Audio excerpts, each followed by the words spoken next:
We are live on location. We are back for another episode of the Corner 3 podcast. I'm going to start off with this because we saw what happened Game 5. J Dub, Jalen Williams joins 8 players in NBA history that have scored 40 or more points in an NBA Finals game, 24 years old or younger. Showtime.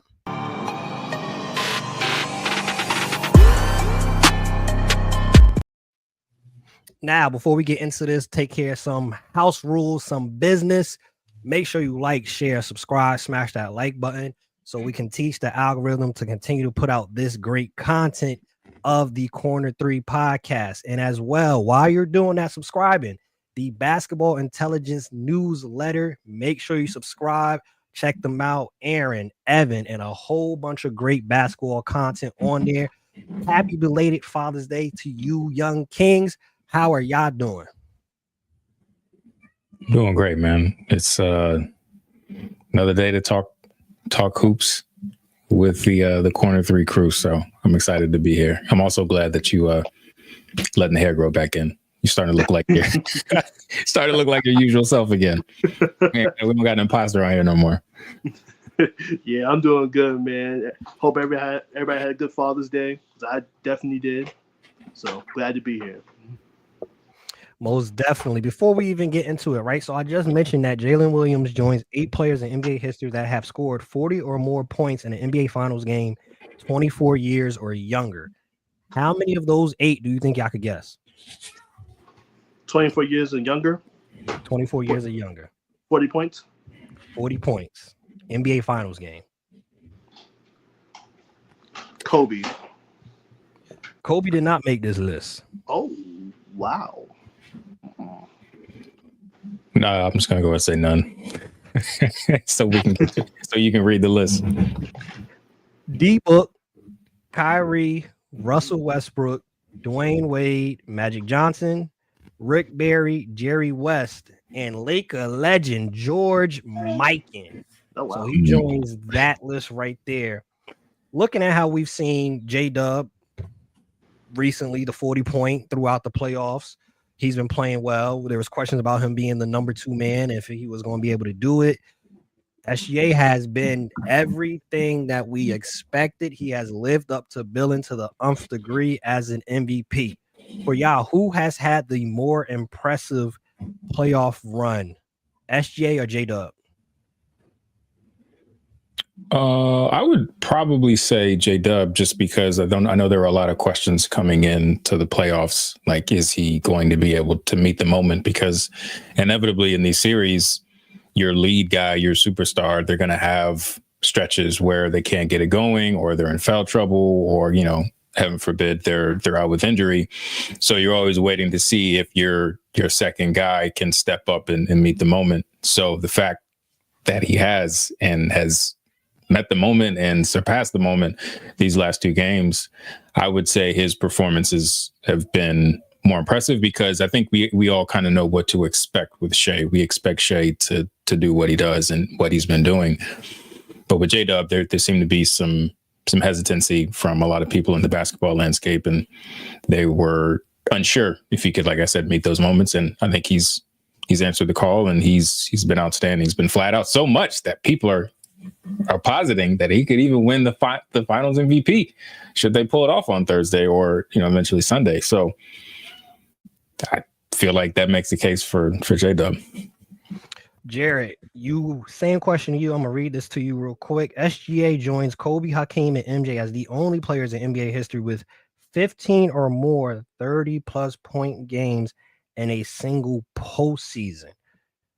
Perfect transition with Russ mentioning that. I don't know how. I don't know if some way he called my wife and asked her to take a picture, but he's in my notes, because the very next question I was going to ask, who wins Finals MVP? Will you give it to SGA or J Dub? I think we're going to have to give it to SGA.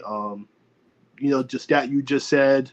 On top of that, he is the MVP. He is the Western Conference MVP. So it would feel kind of like robbery if they didn't give him the Finals MVP, even though J Dub is playing amazing basketball, showing up when the moment is the biggest. But I mean, I wouldn't be mad if J Dub gets it. But I think SGA will definitely get it. And like everybody said, we always question J Dub coming to this playoff run. Didn't really perform well last time. So seeing him go for that 40-point game was super impressive. And I'm a big fan of his. And Rush, your prediction on OKC winning it all, it's looking good right now. You've been 2 for 2 for your predictions this season. But the Pistons, the first one. And he predicted specifically in 6, if I remember correctly. Mm-hmm. So he had OKC in 6. I did say 6, yeah. So Russ is on one. Let me down on Thursday. Speaking of, right, with that, right? So SGA, J Dub, as we have mentioned, have been doing their thing. That game 5, SGA and J Dub combined in game 5, scoring and assisting on 80% of OKC's points, 103 of the 120. J Dub becomes the 5th player over the last 40 seasons with 25 plus points in 3 straight games before 25, joining Shaq in 95, D Wade in 06, KD in 2012, and Kyrie in 2016.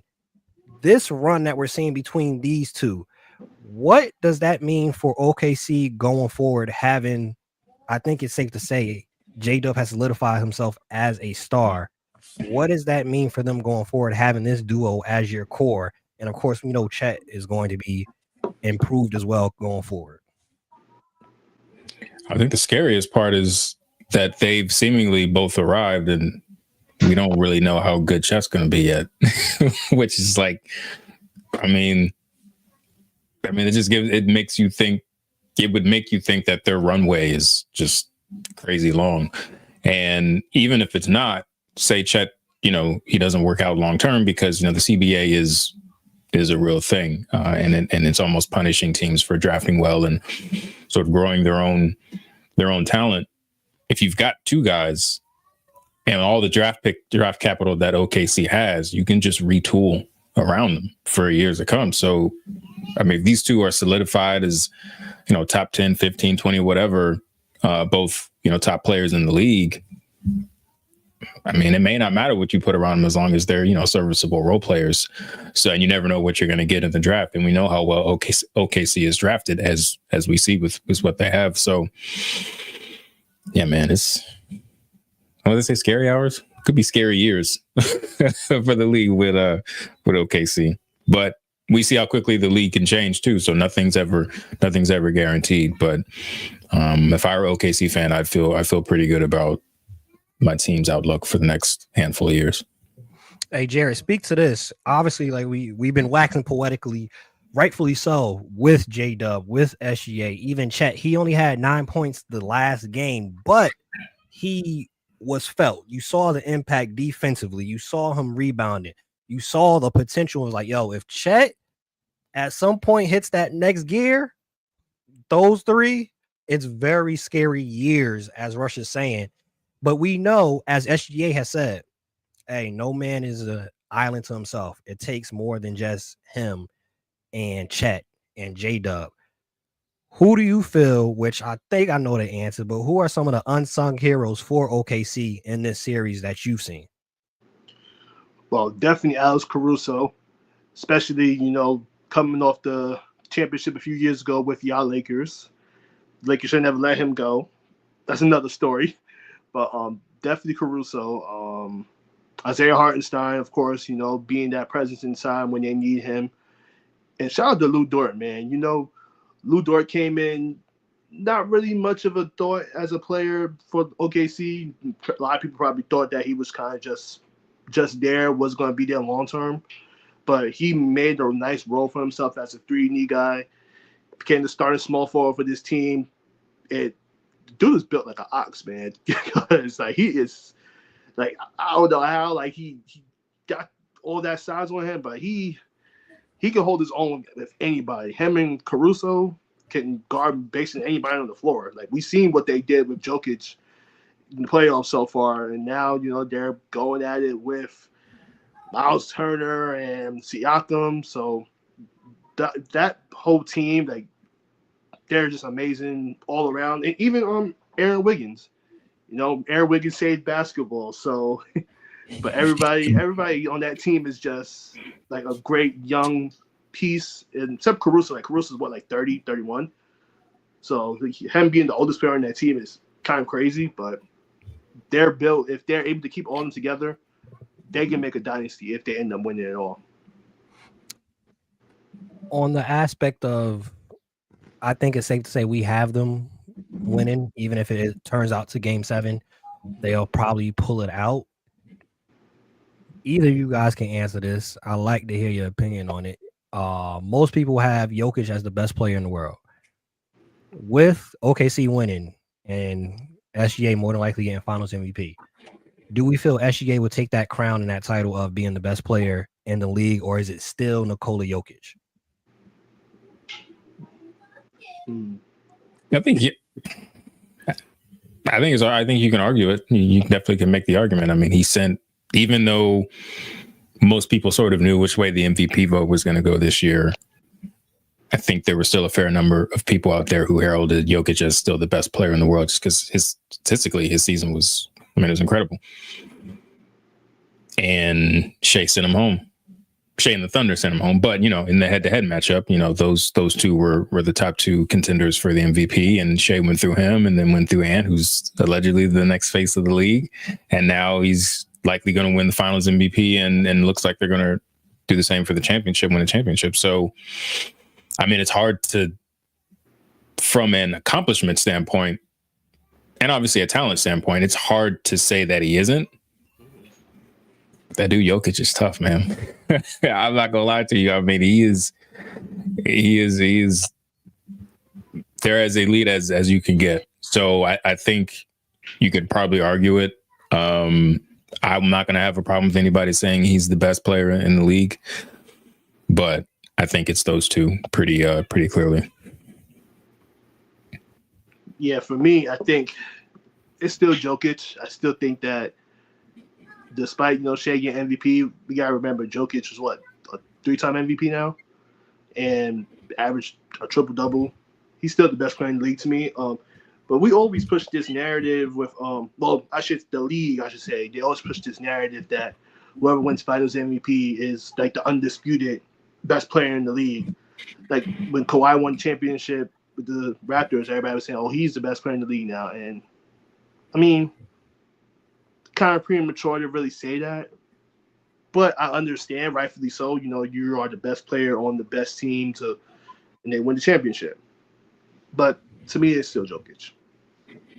Yeah, I think it's important to look at it in totality, though, and it's definitely a case by case basis, right? Because I don't think anybody would consider Andre Iguodala the best player in the league when he won it.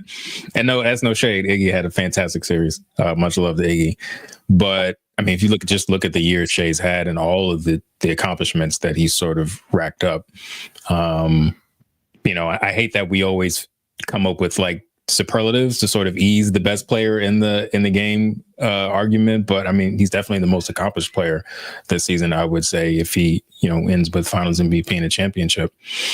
So yeah, I feel what you're saying on that, and I definitely think we should look at it on a case by case basis, but definitely agree that just because you win Finals MVP doesn't mean that you're the best player in the league or the world, for sure.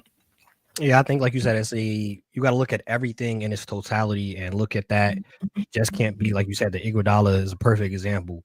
At least in this case with SGA, he's been in that conversation as somebody up and coming. We've seen it. We've heard it. All the stats, just this playoff run. I think there's a conversation. That's for y'all. Y'all can let us know in the comments. That's a conversation y'all can have of who's the best player in the league once the finals is done. But like I said, at least SGA is a part of the conversation. It's not a situation where it's Iggy and we're not having that conversation. That at no point we're not having that conversation. Especially the stats that LeBron put up that series. But that's a whole nother discussion. We're not going to rehash that. Iggy, that was Max Kellerman. shout out to Max Kellerman. Now on the OKC, not the OKC, the Indiana Pacers side, right? that game 5, 23 turnovers led to 32 points for OKC. We're waiting to hear back. Tyrese calf injury. He may not be there for game 6. And 75% of the time in NBA Finals history, the team that wins game 5 wins the NBA Finals. Is it all but over for the Indiana Pacers? It's definitely not looking good for them, but I don't think anybody's expected them other than Indiana fans and probably Celtics fans. Nobody really expected them to get this far. So, I mean, they've sort of been a team this year that has beaten the odds and just beaten expectations.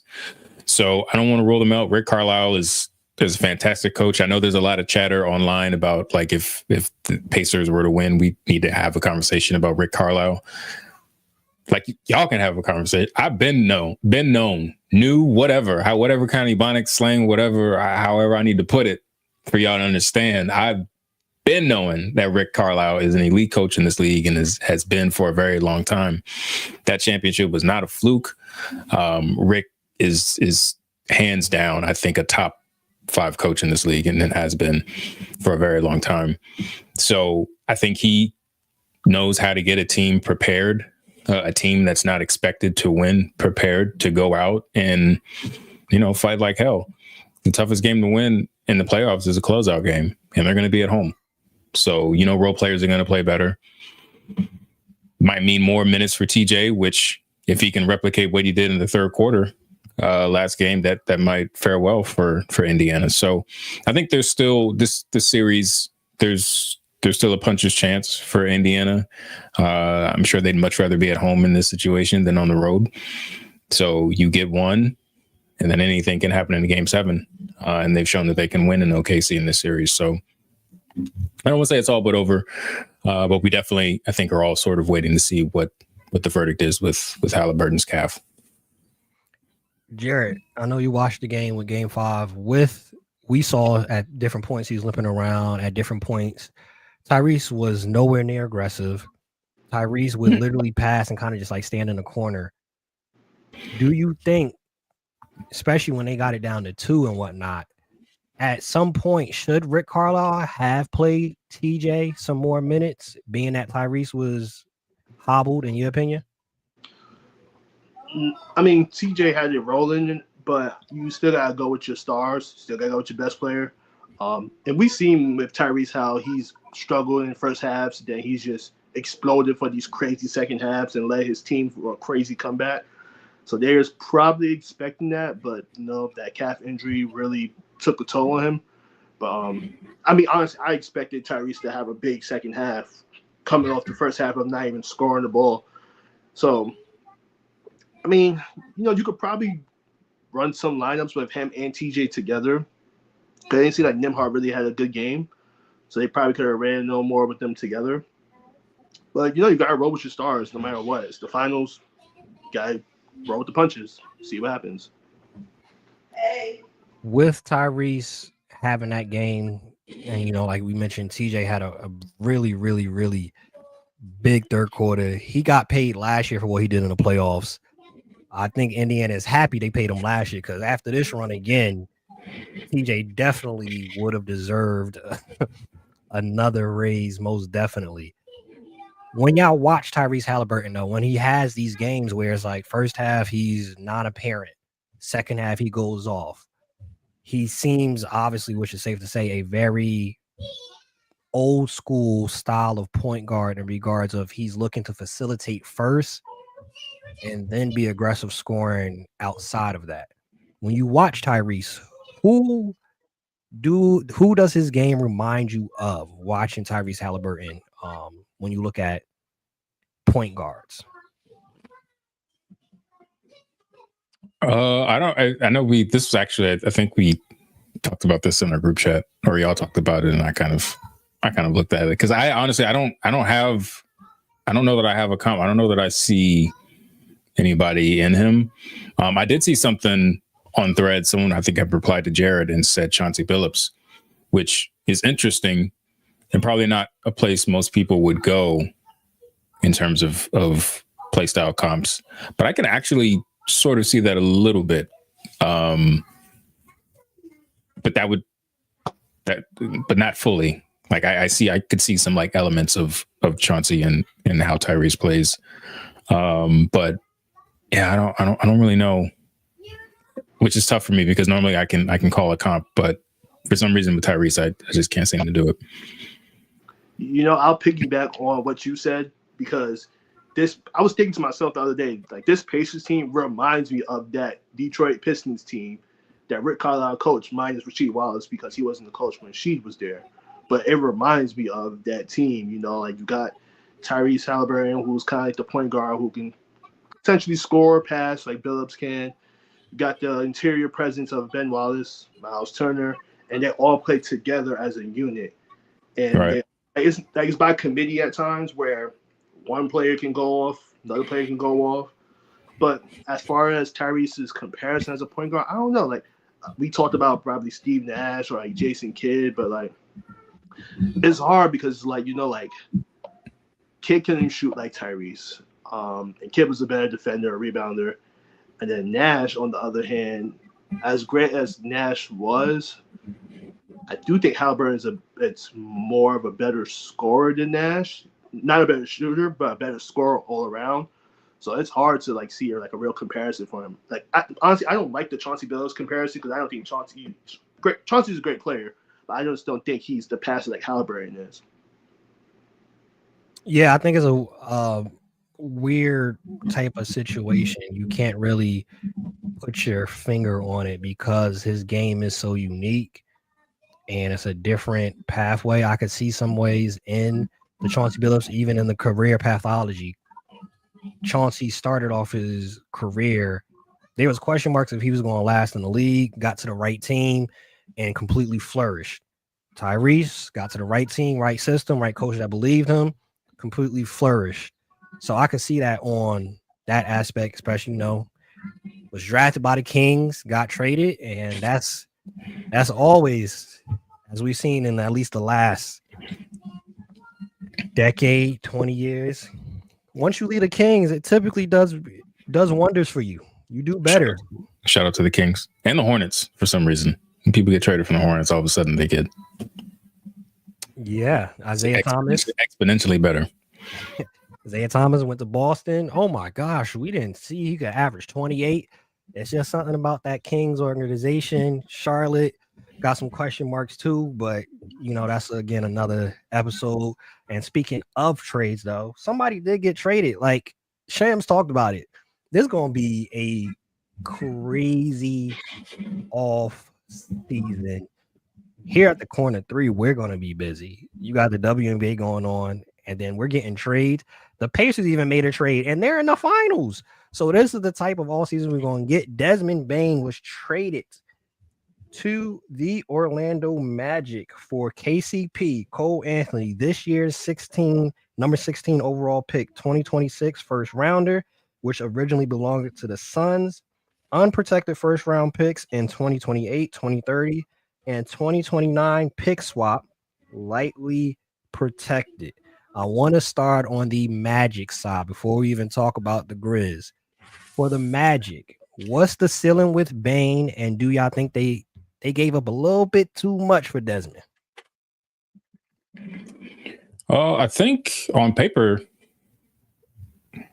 I mean, they could be like another Detroit this year, maybe even a little bit better.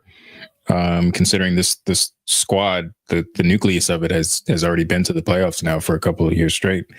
And we don't really know how well they would have been this season if they didn't suffer just a crazy amount of injuries. Like, I think every member of their starting 5 missed like significant time, maybe with the exception of KCP. So, we don't know what their ceiling would have looked like this year.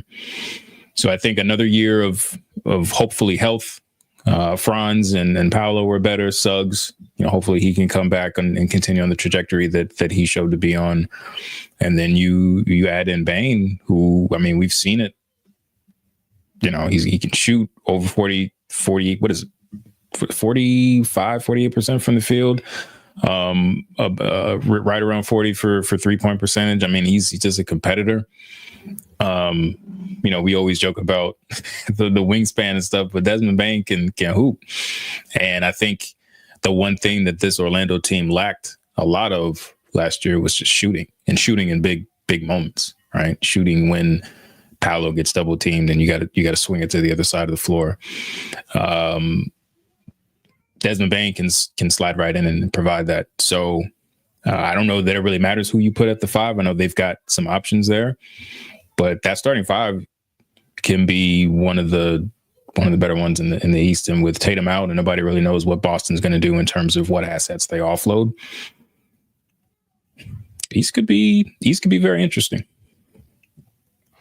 Jarrett, we talked about it in the chat. Talked about it on Threads. The whole NBA community talked about it on Threads.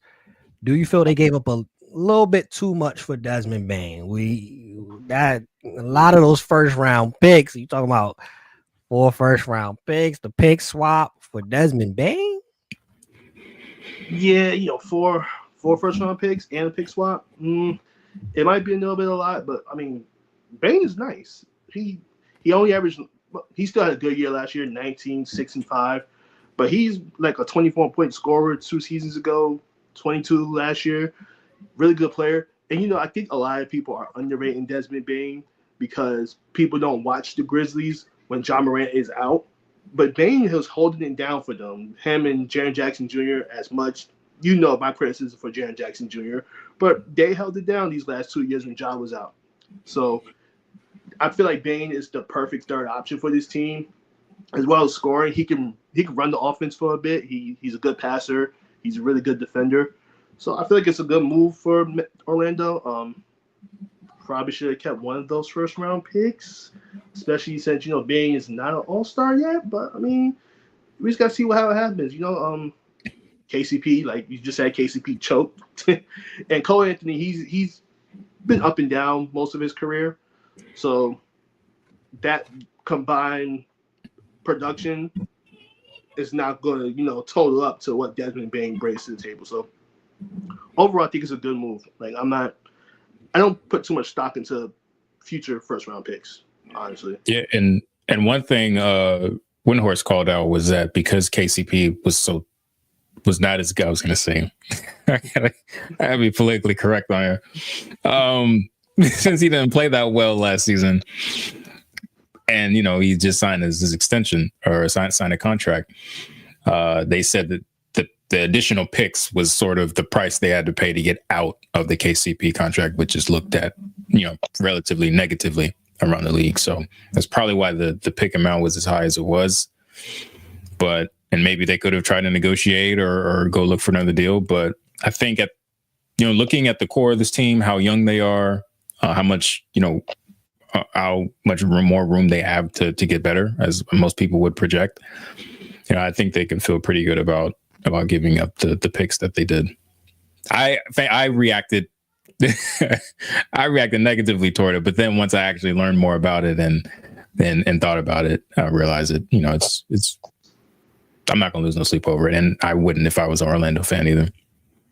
KCP need to hook up with Lethal Shooter this summer because Stephen A just came out on the show saying a lot of NBA players don't want to go to Memphis because they don't feel it's safe. Now you in Memphis, my guy. So you better get that shooting together so you can get up out of there, maybe by the trade deadline, get to a contender because Stephen A wilding. That man, he can't go to Memphis now. The whole city gonna be waiting on him. Yo, he literally said on the show, I'm speaking specifically to the local authorities in Memphis. Y'all got to clean it up. So I don't know if we'll see Stephen A at any Memphis Grizzlies games anytime soon, especially calling out specifically the local authorities. He says he has sources, and we already know how that go. But yeah, shout out to Jimmy Butler.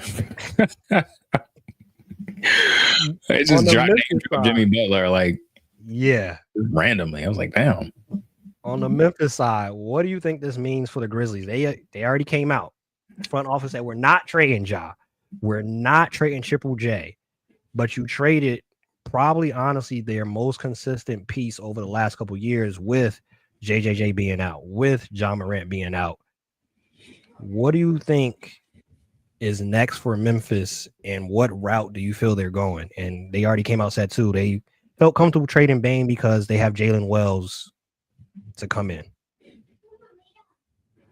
Yeah, I mean they do have some young guys who can sort of can step in and, you know, probably be fairly serviceable. I don't know that any one player can exactly replace all that Desmond Bane did, but I think you can sort of do it by committee. And Jalen Wells was definitely a surprise, and I'm excited to see, you know, how he comes back and, you know, where he sort of how he sort of progresses next year as well. But I think it may just be a reality that they didn't feel like with this core, as the amount of success that they saw, which wasn't a whole lot, that they probably didn't want to pay all three of them the amount of money that they're going to, because Ja and Triple J are eligible for extensions. So they probably just had to pick two, and they felt like they picked the best two. And you use Bane to try to sort of retool and get some draft capital that maybe you can use to maybe bring some more people in. So I don't think that this signals a rebuild. I think it's more of a retool, because we've seen how competitive the West is and will probably continue to be. So you can still compete and end up in the lottery. You could still be a really competitive team and be at, you know, the top end of the lottery. So, you know, maybe that's the goal, to just see how well they can do in the stacked West. And if you have been the lottery, you can add some more young talent while you still got Ja and Triple J in their primes. So I think it's more of a retool than a rebuild. Jarrett, do you think that Memphis should consider though trading either one of them, Ja, Triple J? You got the new coach. You gave him the extent. You gave him took away the interim tag. Tomas is the coach going forward. Do you think they should consider though, at least getting some calls? Hey, see what the offers is for Ja, for Triple J, especially being that they have an injury history. There's questions if Ja can actually be the leader of a team to win a championship. Should they even maybe just consider and see what the talks are for one of those two players? No, honestly, because Ja is one of the best players when he's healthy in the league. Jaren Jackson, you know, he's a former defensive player of the year. So I don't think they should take calls for them. I just think that you got to have them healthy. And, you know, they have a nice team when healthy, even minus Desmond Bane leaving. You know, Scottie Pippen Jr. really played really good last year. He carved out a nice career for himself so far. You know, kind of like was probably borderline out the league. Then he found a role with the Grizzlies. So then, you know, you still got Jalen Wells. You still haven't really seen what Zach Edey will become. You know, still coming to his second year, tallest player in the league, right? I believe. And then, you know, he can become something. So I feel like, you know, see, you know, if you can try to get someone in the offseason, like another wing player to probably replace a little bit what Desmond Bane does. But maybe get a backup point guard because, you know, just in case Ja does go down again, you have some type of solidified point guard who can actually hold it down for you guys. But roll with the punches, see if you get somebody in free agency. But I don't think they should try to trade Ja or Jarrett Jackson Jr. I mean, they went to what? Did they get to the conference finals a few years ago? I believe so. They did. Yeah. They had a deep run a couple of years ago. Yeah. Even though I was with Dylan Brooks. They do have a very nice young core, and they all have players on their team that exemplify Memphis Grizzlies basketball probably over the last 15, 20 years. We're going to play tough. We're going to play gritty. We got a bunch of dogs that people overlook. Scottie Pippen Jr., of course. You got Santi Aldama. Then you add to that mix, obviously, Luke Kennard, the shooter that he is. Maybe he'll give some tips to KCP. Brandon Clark coming back from injury as well. And we saw Cam Spencer getting into KD's face with no problem, was ready to have that smoke for KD. Speaking of KD, he is obviously on the trade block. Some will say not by choice. just doesn't want to be there anymore, being the fact that Phoenix put him on the trade block during the trade deadline and said, I ain't happy here no more. I want out. The teams he's mentioned, Heat, Spurs, Rockets, are his preferred destinations. We've heard some of the feedback regarding what type of haul you will get for KD.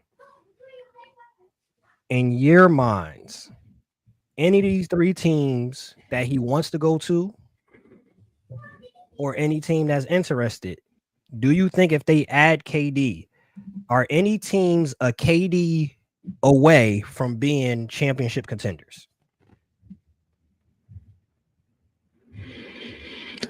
I think Houston could be, depending upon what the deal is. I think Houston could definitely be a contender. They've got some pretty good depth. Ben Thompson looks like he's going to be a phenom. Jabari Smith is sort of fairly progressing in his career. You know, I don't know that he's panned out exactly as you would expect the number two, but a lot of times it's more about fit and where you land than your actual abilities and potential. But I think he's doing just fine. So yeah, I think if Houston can get KD for maybe one of Jalen Green, Jabari Smith, or, you know, even if maybe it's both of them, I think you still have enough with what you have left over to contend. What does that look like? Does that mean like final? They're in the finals? I don't know, but I could see a path for them to compete, depending on seeding, to maybe end up in the Western Conference Finals with KD. Miami, absolutely not. But San Antonio, maybe, because we don't really know.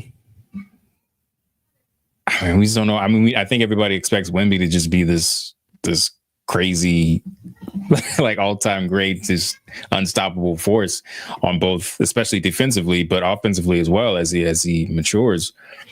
And we just don't. I don't know when it's going to happen, because obviously his season got cut short, so we haven't really seen that team like all together for an extended period of time. So if you're able to get Kevin Durant for like Vassell and Barnes and Johnson and some draft capital, you know, and you keep the number two pick, because they're not giving that up. Yeah, I think San Antonio could be a real dark horse. It just depends on, you know, how well they all mesh. So I think Houston could be sort of be an instant contender. San Antonio would be more of a dark horse, so sort of like wait and see. Because I think they accelerated their timeline when they traded for Fox, because it's not like he's on his rookie deal or anything like that. Not a whole lot, but I think it accelerated a little bit. So them would sort of be a wait and see. But Miami is just sort of a mess, and I just don't see them really doing anything. But would be happy to be wrong. But I don't think it would. I don't think he'd make much of a difference in Miami. Jarrett, speak to, what does this mean at this point in KD's career? When he played last year, he played well, but Shams, I just watched before we started our episode, came out and said that the Spurs are not the aggressor in this situation. They have not been aggressive regarding trying to reach out to KD. KD is kind of getting the Knicks treatment. Hey, can we talk to your coach? No. Can we talk to your coach? No. They said KD was interested in the Knicks. Your squad said, nah, we good off of that. We good off of you, KD. What does this speak to in regards of where he is at in his career at this point, that, hey, it's not as many teams calling to try to get KD, even though it's still Kevin Durant? Like, he has the name and the cachet, but at this point in his career, it ain't moving the needle. Yeah, I mean, the thing is with KD is like every team he's gone to these last couple of seasons, he kind of just left them in shambles, you know, with all the trades. And when it doesn't seem to work, he's starting to try to find his way out each time that it doesn't work out. And I mean, I don't want to say this, but we should start putting KD in like that kind of narrative that James Harden was in when, all right, James Harden don't want to be at the Rockets no more. He's going to force his way out. He didn't want to be with Philly no more. He's forcing his way out. So, like, why doesn't KD get this same treatment? And, you know, KD, as great as he is, he doesn't push the needle as he used to. And, I mean, rightfully, you know, he's older. But I don't think a team should go all in on him. I don't think they should trade away their future for a player who probably has, 4 seasons left. Like, I don't think the Spurs should trade their pick, Castle. Maybe if they trade, like, Chris Paul, trading back to the Suns for KD, I mean, maybe that can work. You could probably throw Vassell in there as well, or Keldon Johnson, whatever the case may be, but don't mortgage your whole future away for a player on the backside of his career. And like Russ just said, the Rockets, they can make a push at KD, but same thing. Don't mortgage your future away for an aging superstar. That's the thing with KD at this point in his career. Wherever he gets traded, I think he needs to be traded to a team where he doesn't have to be the guy. Miami, that's a situation where he has to be the guy. Where 82 games out of the season, you're going to expect KD to be the best player every single night. And we know more than likely he's not playing all 82. So a team like Miami, that doesn't move much of the needle because we haven't seen Bam take it to that next level of we need you to be the guy, Bam. We don't need the 18, 14 boards and 5 assists. We need Bam to go do this. Be more aggressive. We haven't seen it yet. Tyler Hero had a good season last year, but I don't know if that gets you over the hump, that gets you back to the Heat culture, adding KD to that roster. And I don't know what they have much in regard of assets to give up to get a Kevin Durant, even though it's still not going to be obviously a haul of Desmond Bane's level. On the Phoenix Suns side, what does this speak to in regards of Matt Ishbia comes near? He kind of is that overbearing owner, and it hasn't panned out. And we're looking at possibly KD's out the door. The Suns front office reports are saying, hopefully Bradley Beal plays better now with KD gone. What does this mean for Phoenix going forward in Devin Booker's career?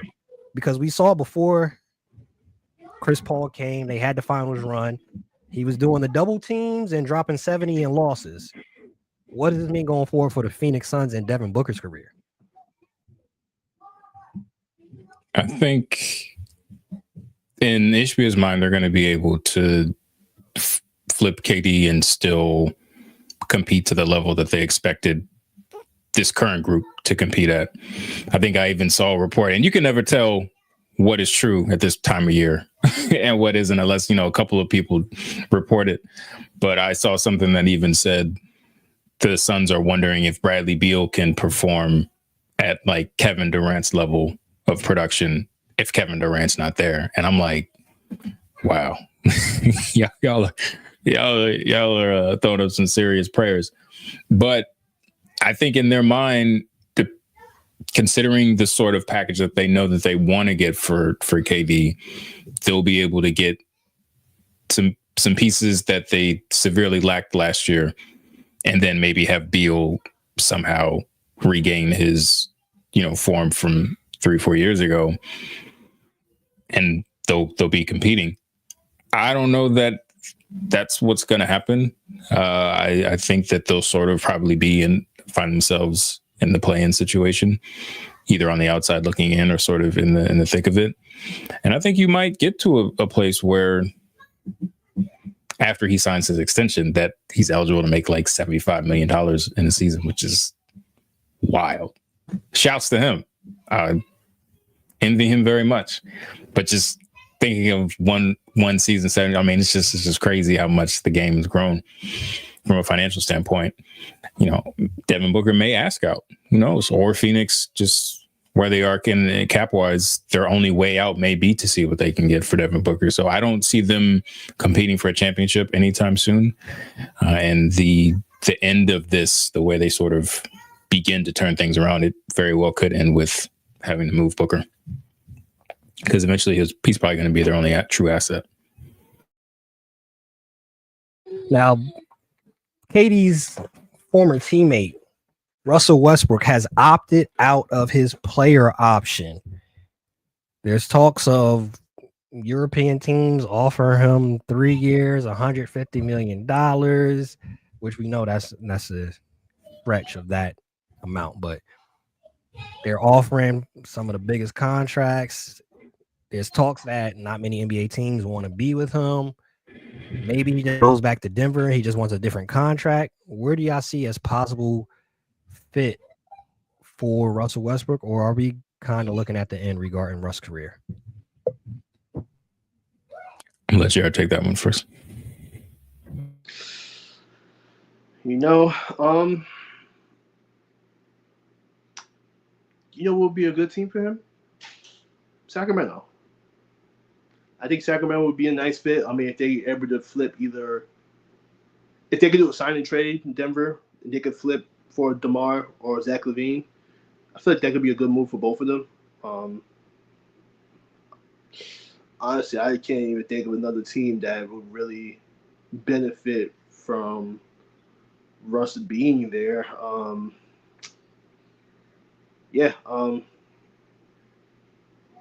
don't know. Every team really has like a good point guard right now, so it's hard to really say. I mean, if you want to have him come on the bench, and sure. I mean, I'm not sure if Russ wants to continue being that 6-man guy.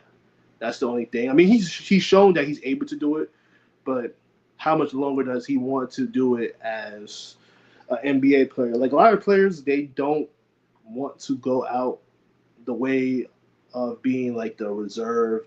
They still have like an ego thing where they want to be a star, they want to be the go-to guy. And I'm not saying Russ is like that because I don't know the guy. I'm not in the locker room. But hey, I mean, if he wants to be a 6-man on the team, does he want to be a star? Is he fine with just, kind of just being like a Kyle Lowry on, what was it, Miami and Philadelphia, where he's kind of playing the backseat, being like the 7th, 8th man on the roster? We just have to see, because I really can't see a really good fit for Westbrook right now in his career, and far as like all the teams in the league. Do you think his best fit is just to return back to Denver? I mean, yeah. I mean, I don't see. You know what? Matter of fact, Orlando would be a good fit for him. I think you gotta have him come off the bench, be that spark plug. So Orlando don't really have a bench as of right now.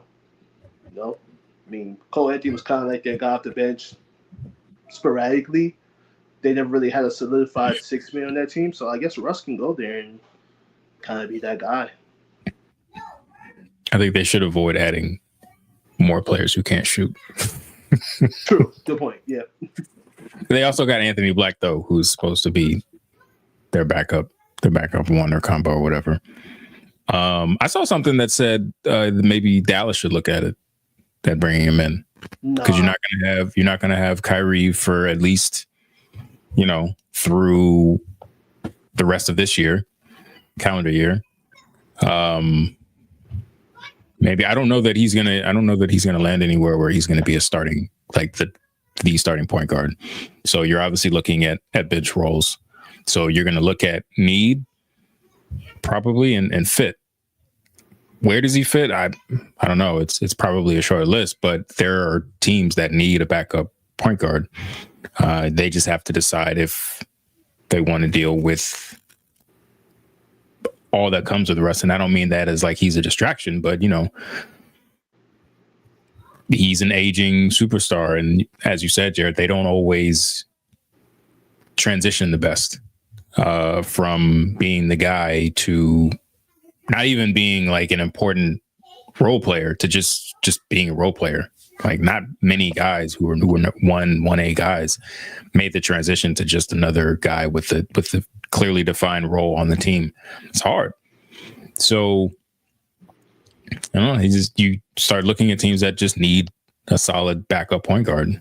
And I think Dallas obviously is one of those teams. Sacramento, they don't have a point guard at all, do they? So maybe he could go there, and I don't know. I hope. I don't think he's done. I think he'll get signed somewhere. I would hope that he wouldn't opt out without having some feel for the market for him.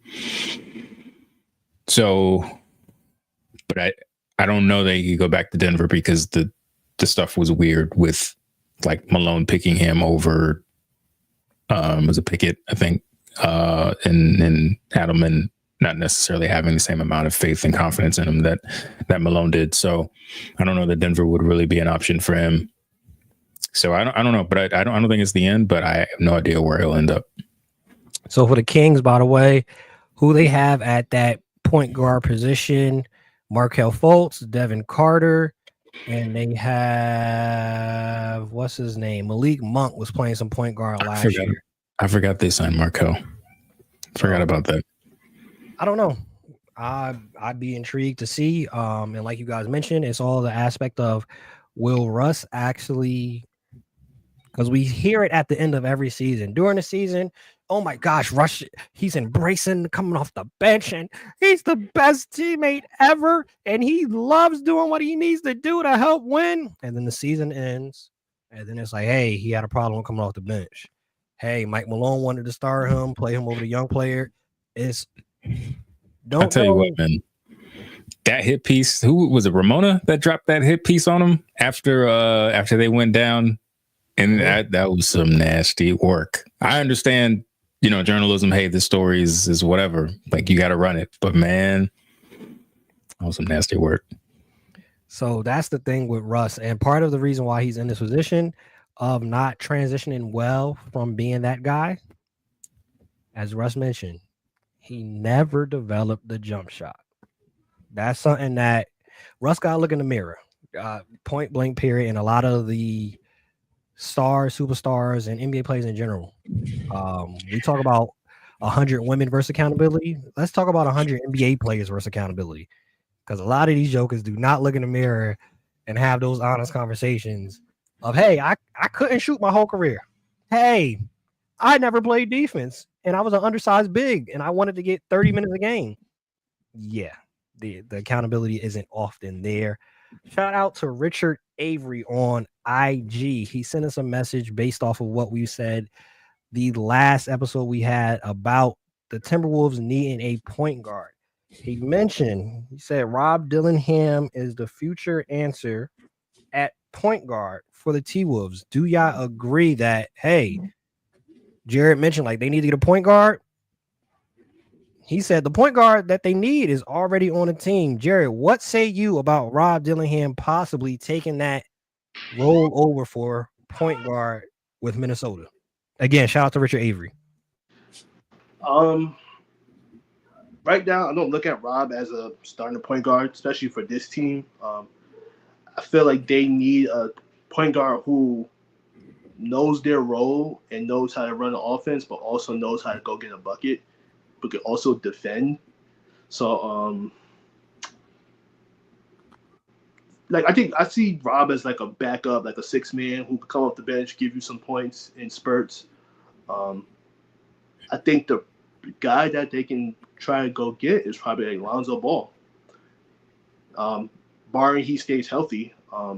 Lonzo's a really good player. I feel like he could score, but he's a little selfless. Like he likes to make the pass, and which is fine. You need a player like that on every roster. But I feel like Lonzo's more of a Derek White type of player, if you know what I mean. So he could be a good fit for them. Hey, maybe if you could go get Josh Giddey for that team as well. Like Josh Giddey's been balling. Hey, Rush. Josh Giddey ain't going nowhere. Bull's about to he ain't going nowhere. Massively overpay that man.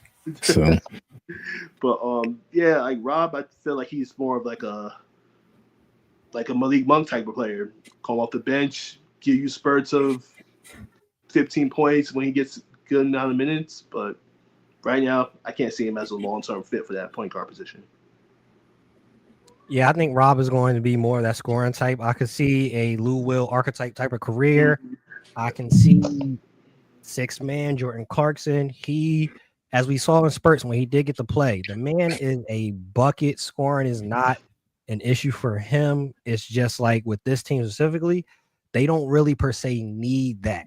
Not in the starting lineup with Anthony Edwards, who we saw take a little bit more over with the playmaking capability as well this season. So I don't know if you start him, but we'll see what they do in the offseason. Lonzo Ball, I'm a huge fan of Lonzo Ball. Love his game. It's just been injuries for him. Lonzo Ball is on a lot of teams' radar actually this summer. Like, yo, if we could get our hands on Lonzo, and he's not at a high price right now, he's coming off an injury. That's a low risk, high reward possible situation. We're looking now. You have the hoodie on, back-to-back episodes. Shout out to you, rocking with the W. The W is in full effect. Pretty much most teams are 11 games in at this point. I want to start with Rush because I know, I don't know if you guys paid attention. He has adopted the Dallas Wings as his squad, being that Page is over there. They're off to a 1-11 start. How are you feeling about the Page and Enrique pairing? I'm hearing some talk. They saying that maybe they should consider trading Enrique. She has not played up to what we are used to, I should say, this season. But when we seen Page, that's a bat. Shut your mouth. What's your thoughts on your Dallas Wings and that pairing specifically? This is why you don't bandwagon, because you find yourself in a situation where there's a lot of problems. No, I think it's just one with anytime you're speaking about elite talent, which Enrique is, Page absolutely will be, and is every bit deserving of the number one overall pick. It just takes time, right? Like not every duo is going to click instantly. And you also consider Paige as a rookie. She's coming in, she's trying to adjust to the league. They've got a new coach. Like there's a lot of different things happening all at once, I think, with this Wings team. And you also add in Dejanay Carrington. So I think there's as a lot of the Dallas Wings faithful on Threads will say, there's an issue with coaching. Obviously a rookie coach, Nick, is not doing very well, not receiving a lot of rave reviews. There have been reports about him not trusting his players. There was the episode, not their last game, I think the game before last, where the ball had gone off somebody. Dejanay was pleading with the bench to challenge, and Nick was standing right there and didn't challenge. And then he talked about togetherness for other teams and as to why other teams were successful. And he's rocking a man bun. Not that that's a problem, but you can't be 1-11 and then you just come into the coaching with man buns and expect people to take you seriously. I'm just saying, I'm speaking truth, speaking honestly. So there's just, there are a lot of things that Dallas needs to work out. I think having two talented players in Enrique and Page is a good problem to have. One, because when they click, it could be scary. And if they don't, you need assets to get better. So you have an asset in one of them that you could potentially move. And, if that situation were to come to pass, it probably would be Enrique that would be shopped. So obviously this year is not off to the start that I think anybody expected. I do think that there are some things to be encouraged by. Paige had a phenomenal game the other day. I'm glad she came back from that concussion protocol. So, hopefully we can put a couple of wins together and end the season on a respective note. But it's definitely going to be, they got the number one pick for a reason. So there's going to be some more growing pains. At this rate, they look like they're going to probably end up with a high pick as well. So it'll be another conversation. Like you said, though, it's going to be a lot of talent on that roster. And we might see down the line, you might move an Enrique, depending on who's going to be the top pick next year.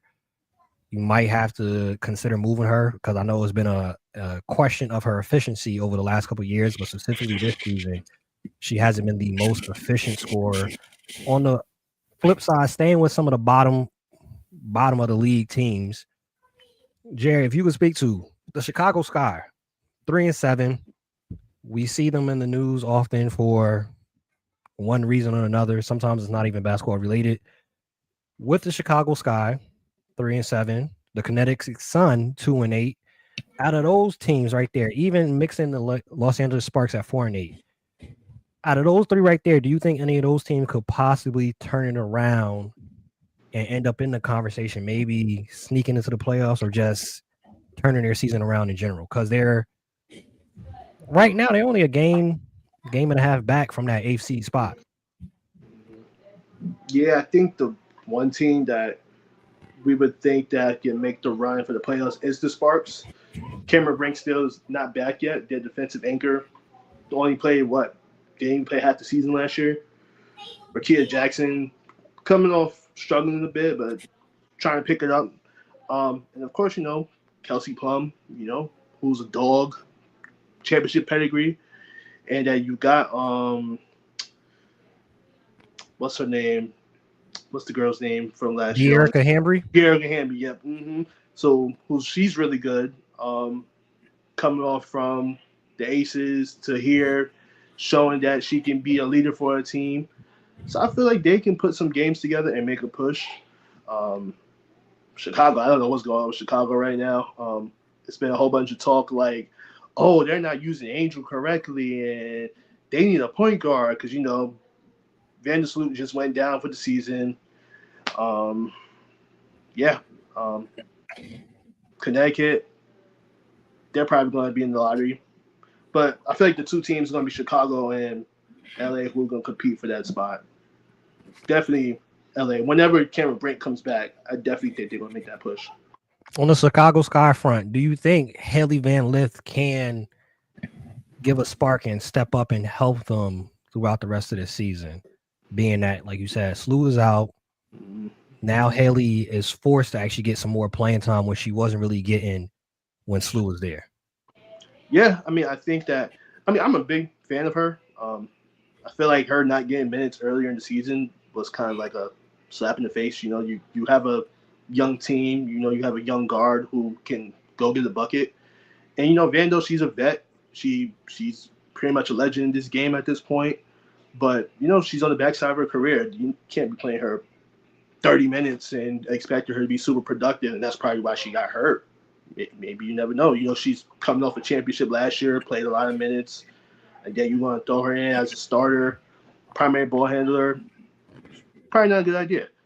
So play Haley more. I think she can be that guard for them for going forward as a starting point guard. Or even as a starting shooting guard if they decide to, find a point guard who can actually run the offense.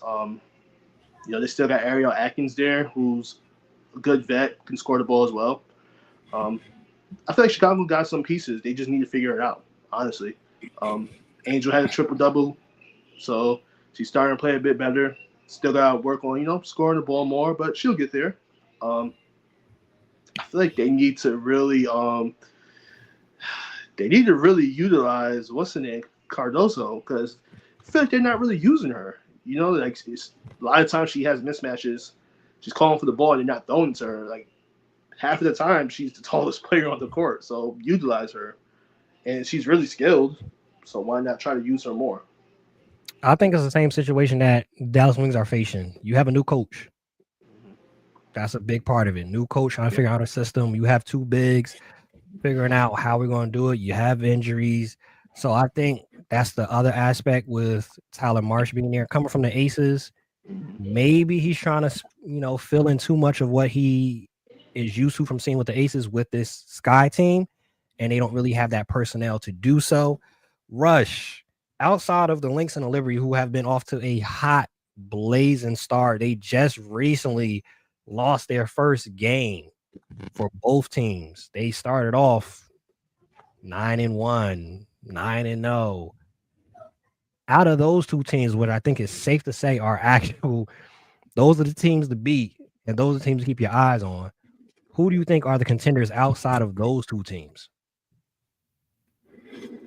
I think I'm gonna have to say I think you got to look at the Fever. I think the win over the Liberty was very much a statement game, and I think it was a game for them to sort of put the league, specifically the upper echelon teams, on notice. that, hey, when we're healthy, when we got our top gun, we can play with anybody. And Caitlin was just phenomenal that game. I know 20.9 million people didn't actually watch it. I know the number is probably much lower for everybody who got by that fake report. But she's every bit of box office. She is every bit of every praise that she gets, and she showed why. I mean, she was like unconscious, just pulling from anywhere. But it's not just a one person show. I mean, they're getting production from everywhere. Leah Boston's been phenomenal. Like, her and Caitlin's chemistry has been off the charts. So I think you have to look at the Fever, even though they had a bit of a skid earlier in the year, and Caitlin missed some time. But I think they'll be right there at the end of the year. I like Seattle. I really like Seattle. I don't know why. Actually, I know why. Because Skylar Diggins is hooping. But I just feel like, that they're going to continue to play well, and then as we get to the end of the season, I think that they'll be a team that we sort of have to pay attention to. And then you got the Aces. I don't know that you can ever really count them out. I know they're not playing as well as like you would expect them to, and as well as they want to play. But I mean, you got Becky Hammond at the helm. You've got Asia. I mean, the best player in the game, who I think is going to continue to be the best player for a really long time. You're always in the game. I mean, you're always in competition to be right there at the end as well. And absolutely Joe Lloyd. So, I mean, they've just got hitters all on the roster. So I think as they continue to ingratiate their new pieces, and, these veteran teams, they tend to turn it on later on in the season. So I think we'll see the Aces right there at the end as well. Jarrett, I know we cannot end off this segment about the W without talking about your Mystics and how Washington got it right in the draft times 300. The rookies have shown up. Kiki Arifin, balling, Sonia balling.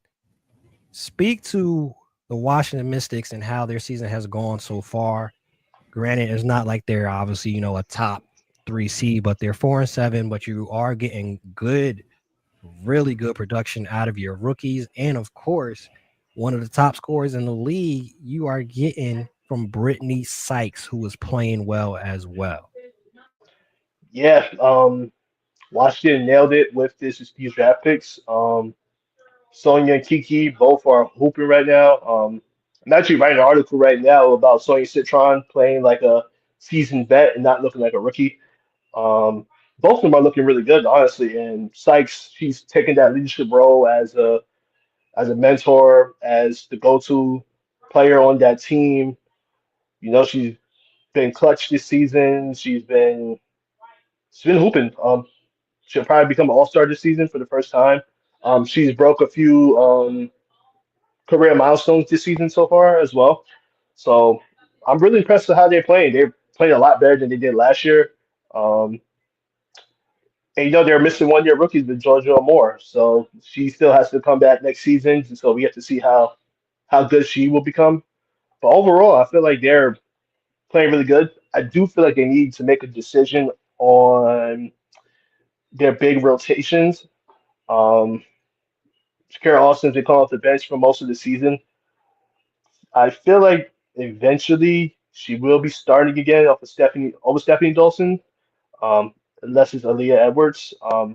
But I've been saying this all season. I want to see a lineup where Edwards, Iriafin, and Austin play together.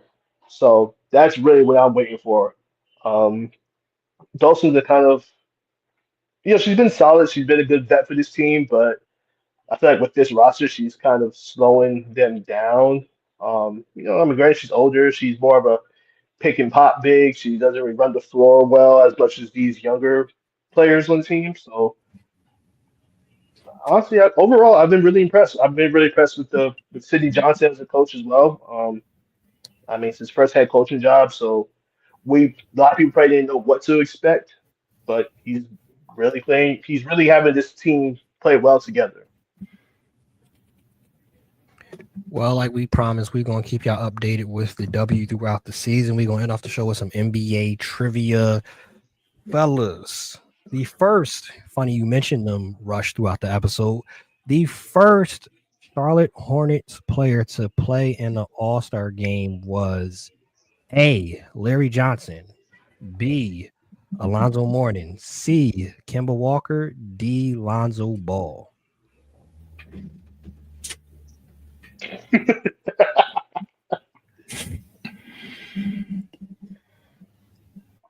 I'm gonna say Alonzo. What say you, Jarrett? Alonzo Mourning. Larry Johnson was the first Hornets player. So wait. Time out. Rewind. What year? I didn't write that part down. Okay. I would thought Alonzo was an All-Star beforehand. Well, because Larry Johnson got drafted in '92. I knew it was either Larry or yeah. I knew it was either Larry or Alonzo. Mm-hmm. Yeah, Larry Johnson, he was an All-Star his second year, 92-93. Yeah. And I believe it was either that year or the 94-95 All-Star where everybody says that MJ should have got All-Star MVP, but Larry Johnson ended up getting it. So he only was an All-Star twice. The defensive player of the year in 2022 was A. Rudy Gobert, B. Marcus Smart, C. Drew Holiday. 2022. That's recent. We talked about this. Marcus Was it Smart. Rudy? It's Rudy. It's Rudy or Marcus. I'm going with Rudy. It's Marcus. It was Marcus Smart in 2022. Only reason I remember because I knew he was the defensive player of the year they went to the championship. What year was Rudy? What was Rudy's most immediate year around that season? Was it after or before? Because he's got he has three. He has three, right? I think he won it in 2020 and 2021. So he won it before. Yeah. Okay. I know he won it during COVID, and then he won it the year after. Then I think Marcus won it. I think he won it again, Rudy. And I think Jarrett Jackson. No, I think Jarrett Jackson won it after Marcus Smart. I gotta do better with my. Check you out with your history, you basketball nerd. 2020, 2021, Rudy won. 2021, 22, Marcus Smart. That following year was Jaren Jackson, and then the 2023-24 season was Rudy. And then most recently, Evan Mobley. So, yeah. I gotta do better with my awards history. I'm trash. I'm getting Jared about to run me off the daggone podcast. Nah. I gotta the first player ever to win DPOY 3 times was Ben Wallace, Rudy Gobert, or Dikembe Mutombo. Mutombo. The first player to win it 3 times. 3 times. It was Rudy, Dikembe, or who? Big Ben Wallace. Big Ben. I'm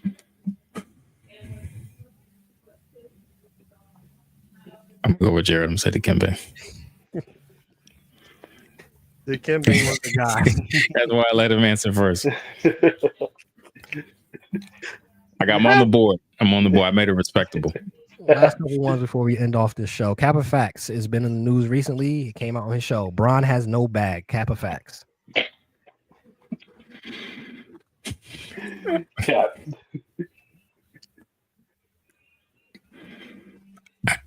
I like the cap, I guess. I mean, I don't. What is this? Is part of where I feel like I'm a little out of touch with certain basketball fans and people who live and breathe the game, because I don't know what a bag is. I just know like great players when I see them. So is it a move, like a collection of moves that you can go to at any point and you have a high percentage chance of getting a bucket? Is it aura? Like, is it just aesthetics? Is it looks? It's aura. It's what he said. It's aura. Is it ambiguous? Is it just anybody's determination that, hey, that dude got a bag? Like, yeah, you're right. He do got a bag. Like, I don't know.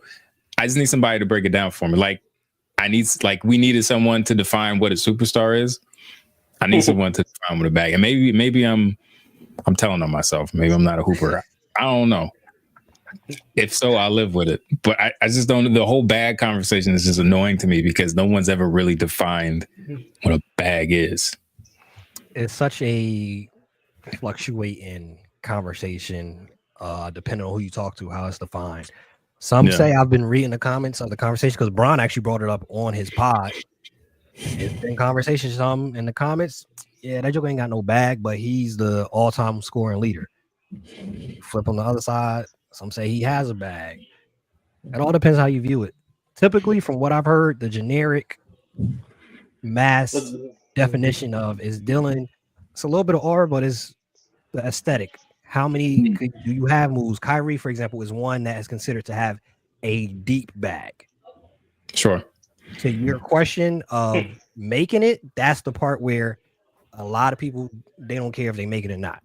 It's the aesthetic aspect. We know some wouldn't say that they are fans of watching LeBron offensively, how he gets to his buckets. Versus some would say Kobe has more of a bag than Bron because it's more aesthetically, offensively pleasing how he gets to his buckets. I got something to say about that because I was going to bring up the Kobe thing. I think people will say for Kobe because he goes to the mid range a lot, and Kobe he had more crossovers, was more flashy when he was younger, but when he got older, simplified the game, one dribble pull ups, things like that, and had the footwork. Bron got that too. It's just that with Bron, he's so big and athletic.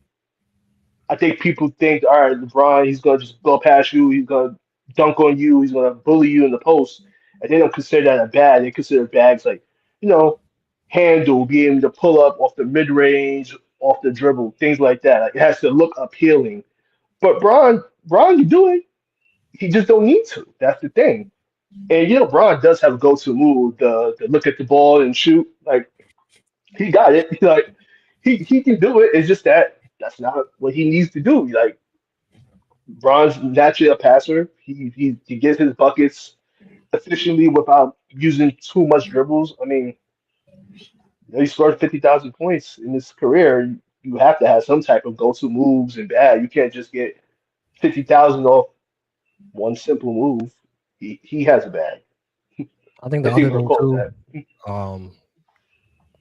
the conversation like he alluded to, and those that has came in his defense. I'm stronger than y'all jokers. I don't need a bag. If y'all want to say I don't got a bag, I don't need a bag. Y'all can't stop me. Fine, I don't have a bag. Cool. Y'all couldn't stop me from getting 50K.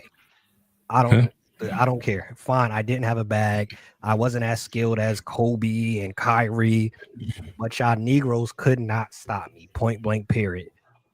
We're talking about stopping people. Go ahead, Gabe. Yeah, Prime Bron had dudes running away from him when he attacked the hoop. Like, you remember Tayshaun Prince running to get oh shoot, let me get out of the way. The fact that Tayshaun ran away, but Damon Jones and Jason Terry jumped, what did they think they were doing? In and off the show, Jarrett asked us this in the chat, and I told him I would save it for the episode. KD, Melo, or Beasley? We just saw Beasley go against Lance Stevenson in the little one-on-one thing. A lot of carrying that went on in that, but that's a whole nother discussion. Who do you think wins in a one-on-one competition between KD, Kevin Durant, Carmelo Anthony, and Michael Beasley? I think it was Jeff T. Go ahead, Rush. I was what are we playing, like 3 dribbles? Like, or just 3 dribbles? 3 dribbles.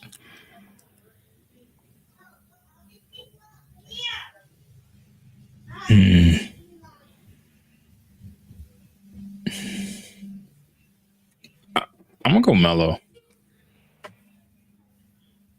I'm gonna go Melo too. I think it was Jeff T. that it came out today that Jeff T. said that Melo's the most elite one-on-one player he's ever seen.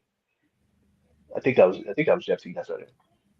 I mean, it's just he's so quick, and the release is quick, and he's pure from anywhere. Like, I just don't know. And you know, if he can get his body into you to, you know, get you to stumble, and then it's step back and it's midi all day, or it's just, you know, just elevate and shoot all day. So yeah, I like Melo. Hoodie Melo, though, to be specific. In that matchup, that's the thing. They would have to defend Melo, and that's where he has the strength, and especially those two specifically, he has the strength to. I'm gonna just put you in the post, KD, Beasley. Y'all on the slimmer side. Melo, right. I'm gonna put you in the post, and I think a name that people need to put in there: Joe Johnson, ISO Joe. Oh yeah, for sure. People are forgetting about ISO Joe. He's one of those ones when it comes to that one-on-one talk. ISO Joe is one of those ones. Ask not what your teammates can do for you. Ask what you can do for your teammates. That was said by Magic Johnson. Corner 3, we out. Peace.